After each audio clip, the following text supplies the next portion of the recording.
மாவட்டம் வாழவச்சனூர் கிராமத்தில் அமைந்துள்ள காளியம்மன் கோயில் தெருவிற்கு இந்த திருவண்ணாமலை கள்ளக்குறிச்சி நெடுஞ்சாலை 4 வழிச்சாலை வந்த பிறகு பாதை தடைபட்டு விட்டது.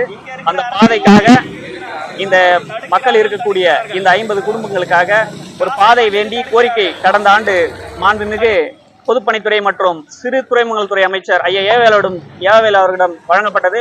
சாலை பணி முடிந்தவுடன் இந்த பாதையை நான் கண்டிப்பாக ஏற்பாடு செய்து தருகிறேன் என்று உறுதியளித்தார். அதன் பேரில் கடந்த வாரம் ஐயா சட்டமன்ற உறுப்பினர் ஐயா அவர்கள் திரு மூப்பேகிரி அவர்கள் இங்கே பார்வையிட்டு இங்கே தனிநபர் ஆக்கிரமிப்பில் இருக்கக்கூடிய இந்த இடத்தில் பாதை தவிர்த்து பாதையை குடிநீர் குழாய் செல்வதற்கும் மக்கள் நடந்து செல்வதற்குமான பாதையை கண்டிப்பாக அமைத்தர வேண்டும். இது ஒரு நியாயமான கோரிக்கை என்று அவர் வருவாய்த்துறை அதிகாரிகளிடம், அதாவது தாசில்தார், சர்வேயர், விஏஓ அழைத்து சொல்லிவிட்டு போயிட்டார். ஆனால் இங்கே உள்ளூரில் இருக்கக்கூடிய இந்த அரசியல்வாதிகள் இதை தடுத்து சதி செய்து விட்டனர். இந்த மக்கள் 1.5 கிலோமீட்டர் சுத்தி வர வேண்டியதா இருக்கு.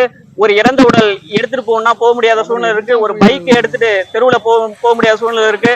ஒரு கடந்த ஆண்டு வெள்ளம் ஏற்பட்ட போது உடனடியாக எக்ஸிட் ஆகிறதுக்கு ஒரு வழி இல்லாம இருந்தது. இந்த சூழ்நிலை கருத்தில் கொண்டு நாங்கள் மாவட்ட ஆட்சியரிடமும் 7/11/2025 என்று மனு கொடுத்திருக்கிறோம். கிராம சபை 2 கிராம சபை தீர்மானங்களை நிறைவேற்றி இருக்கிறோம்.